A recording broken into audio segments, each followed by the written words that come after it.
Ici la radio. L'émission qui s'appelle Haut-Parleur. Il faut m'expliquer le concept peut-être. On pense à un homme qui parle debout. Quelqu'un qui se lève pour énoncer sa parole. Les haut-parleurs. Ah, ça peut faire penser à mon téléphone aussi. Sur quel thème c'est? Ça fait penser à la démocratie, en gros. L'émission qui s'appelle Haut-Parleur. Lundi 14h-15h à la cafette. C'est bien.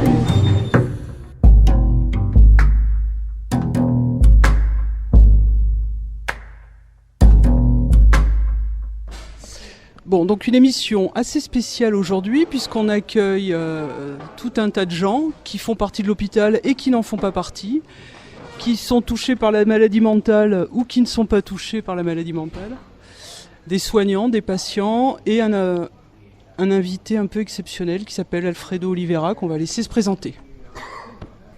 Bonjour tout le monde, merci pour l'invitation et félicitations pour votre travail.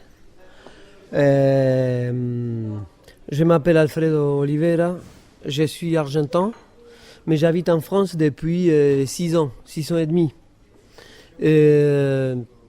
On fait la radio en Argentine, mais aussi ici en France, à Paris. Je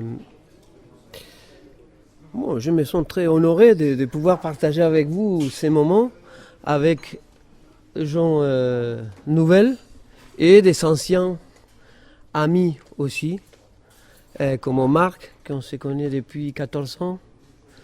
Parce que la première fois que nous sommes venus à Toulouse, ça a été l'année 2004. Aussi, toujours pour faire la radio. Et voilà. Bon, merci pour votre invitation. Bonjour Vincent, on se connaît aussi depuis longtemps. Et avec Nicolas, il y a quelques années que nous sommes toujours en lien, en train de réfléchir, d'échanger, même de travailler ensemble. Et merci à la Croix-Marine pour l'invitation. Et à l'hôpital. On va pas changer nos habitudes, on fait un peu comme d'habitude, c'est-à-dire qu'on va discuter. Voilà. Est-ce qu'il y a quelqu'un qui veut prendre la parole? Sachant que cette émission va être diffusée sur Radio Campus. C'est-à-dire qu'ici on parle pour être entendu à l'extérieur. Je suis Nathalie, j'ai 50 ans et je suis au CMP de Muret et je fréquente le CATTP régulièrement. Voilà, je commence à m'éveiller. Donc maintenant je m'intéresse à ce qui se passe autour de moi. Je suis très heureuse de fréquenter le CMP de Muret parce que ça m'a beaucoup aidée. Énormément. Oui, au CATTP. Du dessin, de la gym. On fait plusieurs choses. Groupe de parole, c'est vrai. Bonjour. Bonjour, d'abord je me présente, Vincent, je suis de l'association Micro-Sillon à Toulouse. Je connais Marco, entre autres, Alfredo, Nicolas, voilà. Et je voulais poser comme question comment vous est venue l'initiative de créer cet événement-là avec la présence d'Alfredo. C'est par rapport à la Colifata, c'est ce lien-là essentiellement, ou que pouvez-vous en dire? Bon, salut Vincent. Mais écoute, la journée d'aujourd'hui, c'est simple. C'est une initiative que nous avons commencée en début d'année. Après la pause estivale, il fallait recommencer les rendez-vous radiophoniques. Et nous avons eu l'idée d'inviter Alfredo, aussi pour le lier à la diffusion du documentaire qui se fait ce soir dans l'ancienne Utopia de Toulouse. C'est le American Cosmograph. Donc ça s'est fait de façon naturelle, si tu veux, par rapport à cette initiative que nous avons dénommée les haut-parleurs. Et on se retrouve ici à la cafette de l'hôpital Marchand une fois tous les 15 jours, où on essaye tout simplement de discuter. Généralement, ça se fait dans une petite table qu'on place là-bas et on est moins nombreux. On fait circuler le micro et les gens ont toujours quelque chose à dire. Et il y a des choses super qui se passent.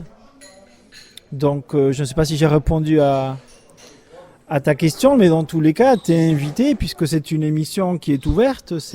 On le fait à la cafétéria entre 14h et 15h et n'importe qui peut venir participer à l'émission.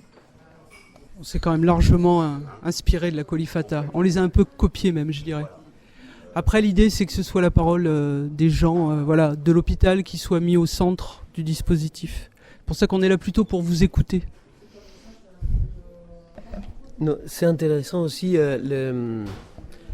quand on a commencé avec la Kolifata, l'année 1991, il y a 27 années déjà, on a commencé d'une façon un peu qui se rassemble beaucoup à ces moments similaires. Merci. Et un seul enregistreur. Marc, tu viens de parler de cadre aux règles de jeu. Et l'unique règle instituée a été que si qu'il veut prendre la parole, il doit demander avoir dans ses mains le enregistreur. Et ça nous a permis à l'époque de enregistrer la voix de tout le monde, mais à la fois, cet objet a devenu justement un organisateur de rencontres. Mais aussi, voilà, ça nous a permis de nous rencontrer et aussi à créer des conflits, parce que pour le moment, les gens qui veulent parler, ils font la guerre pour avoir accès à cet appareil. Et la radio, l'espace de rencontre, comme on vient de dire Marc, nous a servi aussi pour aborder la problématique conflictuelle par rapport à c'est qui va prendre le enregistreur. Et voilà. Et c'est un peu comme ça qu'on a démarré il y a longtemps. C'est dans quel but que vous faites ces rassemblements, ces enregistrements? Le but a été produire un espace de rencontre pour se mettre à parler, pour se reconnaître les unes et les autres. Et l'effet de l'enregistrer nous a permis aussi de faire écouter, pas faire écouter, sinon de diffuser dehors des limites de l'hôpital pour se mettre en contact et avoir connaissance des gens qu'on ne connaît pas. Mais pour faire connaître la maladie, Et non, dans notre cas, a été pas fait pour faire connaître la maladie. A été fait pour valoriser la parole des êtres humains qui, dans certains cas, ils sont en train de traverser une période particulière de sa vie. Mais l'objectif toujours a été l'effet d'imaginer,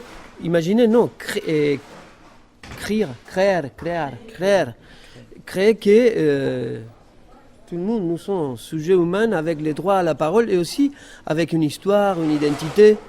Et il faut faire circuler ça. Oui, d'accord, oui, parce que vous êtes une radio, donc vous voulez faire connaître plusieurs sujets. C'est ça? Oui, mais comme vous, j'imagine, on ne sait jamais quel sujet va émerger. Mais après, par exemple, maintenant, les sujets, c'est quoi les buts, par exemple, de se rencontrer, d'enregistrer, tout ça. Ok, après, on partage ça dans une émission radio et les auditeurs, ils peuvent participer aussi. C'est quoi le but, etc. On enregistre la participation des auditeurs et après, on se rencontre ici pour nous écouter, mais aussi pour écouter la parole de notre auditeurs. Bon, je vous remercie. De rien. Bonjour, je m'appelle Estelle, j'ai 26 ans et je vais au CATTP de Muret. Donc voilà, je suis la plus jeune au niveau du CATTP. Des fois c'est pas facile, mais voilà, je le vis plutôt bien. Ça va, je suis quand même bien entourée et voilà, c'est le principal. Qu'est-ce qui n'est pas facile en fait d'être la plus jeune? Des fois, des regards, des choses à supporter qui sont plutôt difficiles. Mais dans l'ensemble, Je m'entends bien avec les infirmiers qui sont là d'ailleurs. Et voilà. Claudine, 60 bientôt. Je fais partie du CATTPP de Muret. Ouais, les activités là de CATTP, bien sûr. Bah, des jeux, de la relaxation, de la marche, des pique-niques, pétanque, des trucs cool quoi. Parce qu'on s'échange et puis on s'échange les idées, on communique un peu plus que dans d'autres lieux, c'est beaucoup trop, je dirais, aseptisé. C'est impersonnel, c'est chacun mange dans sa mangeoire, on va dire. J'ai remarqué. Bonjour, moi c'est Yves Noiret, donc je travaille au CATTP depuis le début de l'année. Voilà, Claudine s'est débarrassée du micro, me l'a passé. Moi j'ai une question à poser, je voudrais savoir ce que ça veut dire Kolifata. C'est difficile de trouver une traduction à la Kolifata. Et à mon avis, c'est signifiant, ces noms prend sens en fonction du contexte culturel, local. Juste avant d'aller plus loin, est-ce qu'il y a une traduction Kolifata? Folding. Maintenant, je me permets aussi d'historiser tout ça parce que ça va... Si moi je dis ça dans les contextes d'ici, ça ne prend pas nécessairement le même sens qu'il a pris en Argentine. C'est pour ça que je me suis embarqué à raconter un peu l'histoire. Kolifata a été un mot qui a été un peu abandonné dans l'usage quotidien de la langue. Et notre grands-parents ou parents, ils connaissent bien ce que ça veut dire. Et quand vous dites Kolifato ou Kolifata, c'est une façon de parler de la folie ou de la souffrance psychique, mais une façon pas péjorative. Il y a une dimension affective. Et à la fois une dimension qui permet de dédramatiser une situation en concret sans nécessairement le nier. Oui. On nie pas, mais à la fois c'est un signifiant qui permet de dédramatiser un peu. Mais pourquoi et comment les gens ils ont choisi ce nom? On a fait une réunion pareille à la réunion que nous sommes en train de faire maintenant. Il y a quelqu'un qui a dit oui, on parle, mais on s'appelle comment? Cet enregistrement a été mis sur une radio similaire à Radio Campus. Les auditeurs de la radio SOS de San Andrés, ici Radio Campus, à l'époque, sans Internet, pas email, rien, uniquement téléphone comme la possibilité de communication, les auditeurs ils ont commencé à appeler pour dire oui, il faut mettre un nom. J'ai enregistré les appels des auditeurs. Nous sommes venus ici avec les mêmes enregistreurs, mais en possibilité d'écouter. Et on a commencé à discuter quel nom pour notre espace de rencontre et de parole. Et ils ont choisi presque à 30-40 noms possibles. Après, il y a quelqu'un du groupe qui a pris l'enregistreur et il est sorti pour l'hôpital pour demander quel nom vous voulez pour notre radio. Et chacun a dit. Après, on a discuté quelle méthode utiliser pour choisir un. On ne s'est mis pas d'accord. Vote, tombola, et bon, différentes propositions. Mais il y a un participant qui a dit « Mais nous sommes en train d'enregistrer, envoie-le à la radio et permettre à notre auditeurs de choisir. » Et on a dit « Vous êtes d'accord? Tout le monde d'accord? » Oui, ok, on fait comme ça. 40 noms possibles pour la radio, qui a été diffusé sur Radio Campus ou sur SOS de San Andrés. Et les auditeurs, ils ont commencé à appeler. Et c'est curieux parce que dans les 40 noms, uniquement Kolifata fait un lien avec la souffrance psychique, la folie, la maladie, etc. Les autres 39, rien à voir. C'est curieux parce qu'on s'ouvre dans la société pour dire, nous sommes en train de chercher comment nous positionner par rapport à les noms, c'est quelque chose lié à l'identité, non? Et vous avez choisi un nom qui nous renvoie dans une position comme ça.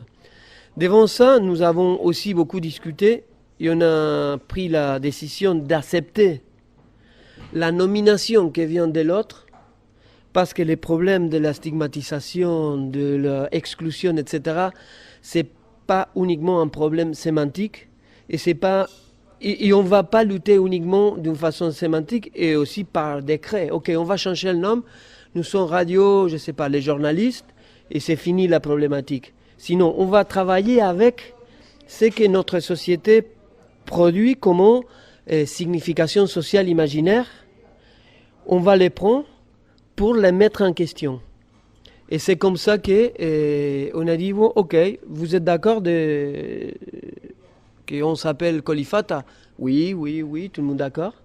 Et à partir de ça, ça a devenu un signifiant qui nous a permis toujours travailler pas uniquement la dimension subjective, personnelle de la souffrance psychique, sinon la dimension sociale liée justement à la banalisation, à la stigmatisation, à la maltraitance. Sortir de tout ça, quoi. Oui, mais sortir de tout ça à partir de travailler avec ce type de force. C'est pour ça qu'on dit que nous on fait un projet pas alternatif, sinon altératif. Ça veut dire on travaille avec la force de l'autre pour introduire certains points d'interrogation par rapport à certaines constructions qui viennent du champ de l'eau sociale. Façon de se faire connaître aux yeux du grand public et de dédramatiser un petit peu là aussi la situation. Exactement, parce qu'à la fois ça a été un signifiant qui nous a permis, avoir un nombre de références, entre guillemets, par rapport au lieu qui émerge la parole, mais c'est pas correct de dire sympa dans les bons sens, hein, et dédramatiser, c'est pas sympa, ok, on va dédramatiser, on va aussi se monter dans les côtés affectifs. Les côtés affectifs permettent de agenciamientos, s'agencer à l'autre, créer du lien. Et ça aussi fait plus supportable quelque chose qui a priori peut devenir insupportable et difficile parce que les gens qui portent un diagnostic, c'est pas à moi de dire ça, mais c'est très difficile d'être accepté dans les milieux de la vie quotidienne. Existe la problématique de la stigmatisation et on essaye de la retravailler, mais aussi c'est pour ça qu'il y a un dispositif comme ça qui fait la place à l'émergence de chacun, avec sa cadence, son rythme et sa façon de comprendre, de percevoir le monde et faire l'opération de le faire circuler. Ça, c'est déjà... Ça ouvre la porte à plusieurs changements possibles. Oui, ça permet de réajuster le regard de Monsieur Tout-le-Monde qui, à l'extérieur, passe devant des murs et se demande ce qui se passe derrière. Et en entendant les personnes qui vivent donc, dans ces murs, en les entendant parler, ça leur montre que ce sont des personnes sensibles, avec des idées, créatifs également, et plein de choses encore, quoi. Et enfin, moi, je vois ça là-dedans, quoi. C'est plutôt très ouvert, quoi. L'idée, c'est de se mettre en contact. Et pour faire changer le regard de l'autre, on ne porte pas une vérité préconçue. Ce n'est pas que nous, les experts, la vérité, c'est comme ça, je veux faire un travail pédagogique devant vous pour faire changer votre idée. Sinon, on va faire la place à vous écouter, parce que si vous avez des préjugés, il faut les écouter, parce qu'ils font partie d'une construction aussi historique. Il faut faire la place à... Mais pourquoi on a peur de la souffrance psychique? Pourquoi? Parce que nous avons tout le temps et toujours un discours politiquement correct. Moi, j'accepte à tout le monde. Mais après, je prends le métro au Paris et un monsieur parle et peut-être je peur ou je sens ma lettre. Voilà, il faut faire la place pour permettre de parler aussi tous ces types de choses. Pas uniquement. C'est pour ça que c'est une radio de rencontres. C'est pas uniquement la radio pour la parole de passion. C'est une radio de rencontres entre gens différents. Pressants et pas pressants au niveau physique, mais pressants au niveau de l'écoute et de la participation. En fait, tout vient de milliers d'années où on a été structuré dans une civilisation judéo-chrétienne avec un filtre à respecter, surtout par rapport à un monde matérialiste et surtout organisé par les puissants, les pouvoirs et les avoirs, au lieu de l'être. Donc nous, on doit, je crois, commencer par restaurer le terme empathie. Empathie, ça doit être notre étendard. C'est si cette nuit l'empathie tombait dans le cerveau et le cœur de tout le monde, demain le monde entier serait changé. Donc l'empathie, c'est vraiment se dire, par exemple, on se dit tiens, voilà du monde, eh ben il faut faire le tour du monde. C'est-à-dire ne pas juger a priori. On est dans une civilisation judéo-chrétienne qui est basée sur le jugement et la condamnation. Donc à peine on voit quelqu'un, on dit oh t'as vu comment il est habillé celui-là, t'as entendu ce qu'il a dit. Donc en fait on a fait de ce qu'on nomme politesse, c'est une hypocrisie. Oh j'allais pas lui dire ça parce que qu'est-ce qu'il aurait pensé. Bon, on ne peut pas trouver un petit peu le courage d'être simple et sincère et se faire confiance à l'autre, de se dire que ce qu'on va lui proposer comme idée, comme il va l'accepter. Et aussi le terme amour est le matériau humain de base de tout ce qui est vivant. Et donc, si l'amour au sens universel, pas au sens coucou les petits oiseaux, hein, au sens universel, c'est la tendresse. On est un animal grégaire. Donc, il y a toujours l'empathie qui doit exister et donc se mettre à l'écoute de l'autre pour se dire, bon, où il en est, là où il en est, qu'on trouve qu'il ait tort ou raison, qu'il soit moche ou laid, etc., c'est ce qu'en a fait sa génétique et son développement. Il en est là où il peut. Donc, en fait, il faudrait que toujours, on se dise qu'il y a derrière cette apparence. Ça peut être une belle femme qui est hyper manipulatrice, salope et tout, et ça peut être un petit quelqu'un, une apparence de zombie, et qui en fait qui a de la tronche, qui a du cœur. En fait, je signale que le bon sens, c'est la compile entre intelligence et cœur. C'est ça le bon sens. Donc vous verrez, si vous revoyez tout ce que vous avez dit ce mois passé ou ce que vous avez fait, vous repérez bien qu'est-ce qui est de bon sens. Donc je crois que ce qu'il faut vraiment travailler chacun, c'est toujours voir la paille au lieu dans notre... plutôt que voir la paille chez l'autre, voir la poutre chez nous, quoi. Donc toujours le flic qu'on a dans la tête, c'est d'abord nous qui le regarde, quoi. Déjà, il nous passe au scanner, bon, nous, qu'est-ce qu'on a à dire de nous? Parce que de toute façon, être tolérant avec les différences, on est tous différents. Donc que ce soit entre des jumeaux de 1 mm de différence, ou que ce soit beaucoup plus et beaucoup plus et beaucoup plus, on doit se reconnaître avec toutes nos différences et tout de suite voir les inconvénients que ça va m'apporter, ouais c'est pas pareil que d'habitude, ça me sécurise pas, et voir qu'est-ce que a fortiori ça va apporter. Donc voilà. Donc faut que j'arrête. Marielle et Annabelle. Donc voilà. Du coup, je vais dire un truc qui va être un peu redondant par rapport à ce qui a déjà été dit. Mais au final, la stigmatisation au niveau du milieu psychiatrique, elle vient surtout de la méconnaissance et du manque d'information. On se rend compte, quand on rencontre des gens, que finalement la psychiatrie, là, c'est un sujet qui est tabou en France, que très peu de gens osent en parler ou veulent en parler en fait, qu'ils en ont peur. Et du coup, quand on leur parle de ce genre d'institut, de suite, ils ont l'impression qu'ils vont arriver dans ces instituts et de voir des fous. pas des gens. Donc en fait, c'est vraiment un manque de connaissances, un manque de communication, d'où l'intérêt et toute l'importance en fait de ce projet, et d'essayer de faire découvrir à un plus grand nombre, ou en tout cas à des personnes qui n'ont pas ce réflexe peut-être de venir vers des personnes qui sont en souffrance, de leur montrer que ce sont des gens qui en fait ont besoin d'un échange. Donc du coup, là je fais partie des haut-parleurs depuis, j'ai rattrapé le projet en cours de route, et je me suis rendu compte de ça, qu'en fait au final toutes les personnes auxquelles on a pu parler ont juste envie de parler, ils ont juste envie de dire ce qu'ils ont sur le cœur, ils ont juste envie d'avoir un échange, et ce qui ressort beaucoup, et on aimerait bien pouvoir parler avec des gens de l'extérieur, pas simplement entre nous. Ben bon, grosso modo, voilà, c'était un peu, voilà, ce que je t'appelle. Donc mon nom c'est Margot. Et du coup, Margot, tu as dit quelque chose de très intéressant. Tu as parlé du fou. C'est quoi un fou? C'est qui un fou? Pour moi, il n'y a pas de fou. Pour moi, il n'y a pas de fou. C'est... On ne naît pas fou. Après, on ne naît pas d'une certaine façon. C'est la vie qui va nous amener à être ce qu'on devient. Mais personne ne naît en étant préprogrammé.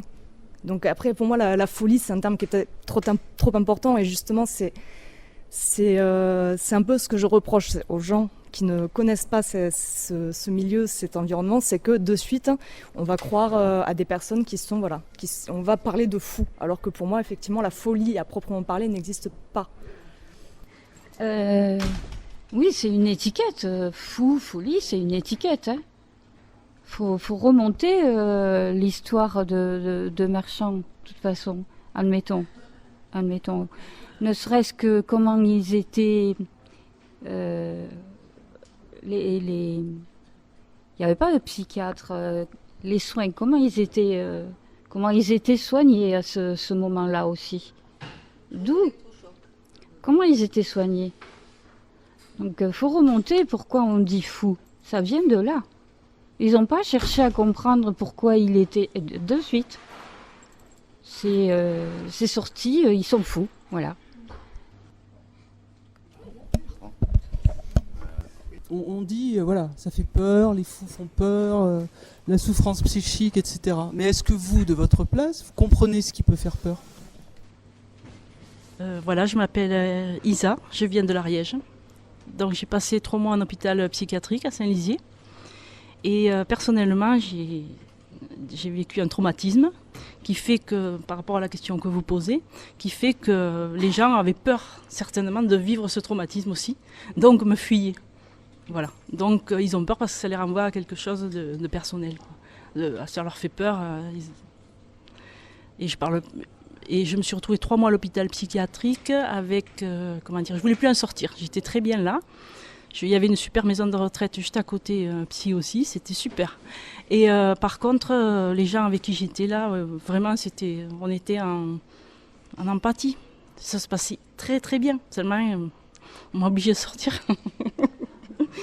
Donc je suis passée par un GEM, je ne sais pas si vous connaissez, un groupe d'entraide mutuelle. Puis il y a 8 jours, j'ai été l'UNAFAM m'a contacté, m'a dit d'aller voir, de passer à la radio. Alors radio à Saint-Lizier s'appelle la soupape enchantée.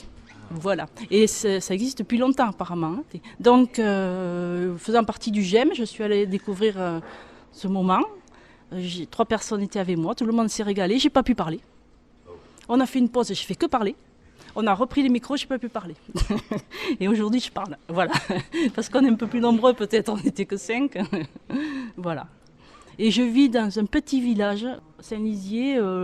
Il y a des commerçants, il y a des barman qui font de la psy tous les jours. Hein. C'est pas un problème. Hein. Ils appellent les taxis, ils savent à quelle heure ils sortent. Enfin, tout le monde vit avec ça, il n'y a pas de souci là. Enfin, ça a évolué, bien sûr. Merci. D'autres, une réponse à apporter? J'ai oublié de vous dire que ce qui m'intéressait au départ, c'était de participer au montage, mais sur Saint-Lizier donc. Hein. Donc on nous propose un stage de 3 jours à fois pour pouvoir après faire le montage avec... voilà. Au départ, l'idée c'était ça. L'UNAFAM nous avait contactés pour aider les personnes à faire le montage. Après, pour le montage, si ça intéresse un CATTP, d'aller faire de la technique radio et d'aller monter à la radio les émissions. C'était une idée qu'on avait eue. Moi, je l'ai proposée à plusieurs CATTP. Bon, jusqu'à présent, personne ne s'en est emparé, mais sachez que voilà, ça peut être une possibilité. On va relancer un peu cette idée, c'est-à-dire que ça serait bien aussi que ce soit des gens qui participent au montage. Et comme ça, de A à Z, toute la conception et toute la réalisation serait tenue par les deux bouts. Par rapport à montage, bon, c'est très difficile d'aborder ces sujets d'une façon simple et rapide parce que c'est hyper complexe. Nous travaillons avec la sensibilité et la parole d'être humain et quoi faire avec ça. C'est pour ça qu'il faut réfléchir autour d'un positionnement éthique par rapport à la construction d'un chemin lié à la vérité subjective de ce qui parle. À la fois, il faut savoir qu'il va y avoir toujours une distance entre moi en train de parler maintenant, ici, et après le travail de montage que peut faire un autre participant de la radio, ou un technique, ou un psychologue, ou un psychiatre, ou n'importe qui. Il y a la inévitabilité de la construction d'un sujet médiatique.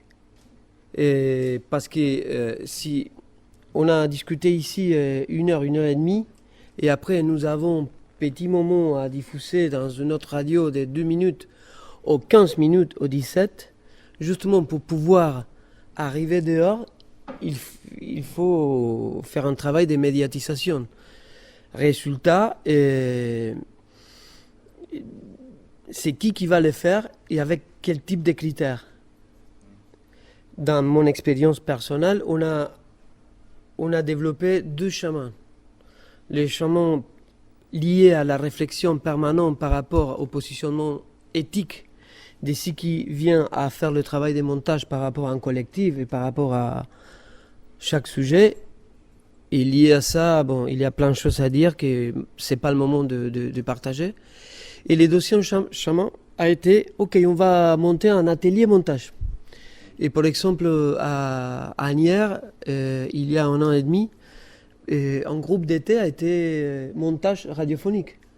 Et tout le monde a participé. On a mis 3 logiciels, 3 ordinateurs. Aussi, on a travaillé avec un grand écran pour reconnaître les ondulations de la voix. Et a été une expérience fascinante. Mais heureusement ou malheureusement, je ne sais pas bien, on a tombé autour de la réflexion de c'est quoi la voix, c'est quoi parce que dans la normopathie, comme vous dites, nous sommes formatés dans les trucs informatifs et tout ça, journal, et si la façon de respirer de quelqu'un, les silences de quelqu'un et tout ça, hop, on lève parce que il faut partager ce qui a été dit. Mais ce qui a été dit, c'est pas uniquement la verbalisation, c'est justement tout ça. La rythmicité de chacun, la façon de s'exprimer, son lien avec la langue, etc. Et il y a une anecdote. Il y a une participante de la radio, au CATTP, il a rapidement compris la dynamique et il a demandé à ses copains, à ses collègues, de lever tous ces points d'excitation. Est-ce que je peux, parce que non, j'hésite beaucoup, il y a des bruits, est-ce que vous pouvez me convertir à peu près dans quelqu'un qui parle avec une certitude totale? Il y en a joué à ça, il y en a fait le montage, mais et après on a travaillé ensemble autour de la réflexion de la distance entre Madame L, avant, hésitant mais touchante, etc., et Madame L devenue quelqu'un très fier de soi-même, mais un espèce de robot. Et finalement, l'atelier montage nous a servi pour réfléchir autour de la condition humaine, finalement, et de plein de choses à la fois, non? Bonjour, je m'appelle Xavier, je viens aussi du CATTP de Muret, et je voulais juste évoquer la prise de parole, parce que c'est vrai que c'est quelque chose de très important qui me touche vraiment, parce que par exemple je suis allé au CATTP de Muret. Dans un premier temps, c'était uniquement pour aller au groupe de parole, et je trouve ça un peu dans à votre émission de radio. J'ai l'impression de... Enfin, il y a toujours la prise de parole qui est difficile, j'ai l'impression, parce qu'il faut prendre le micro.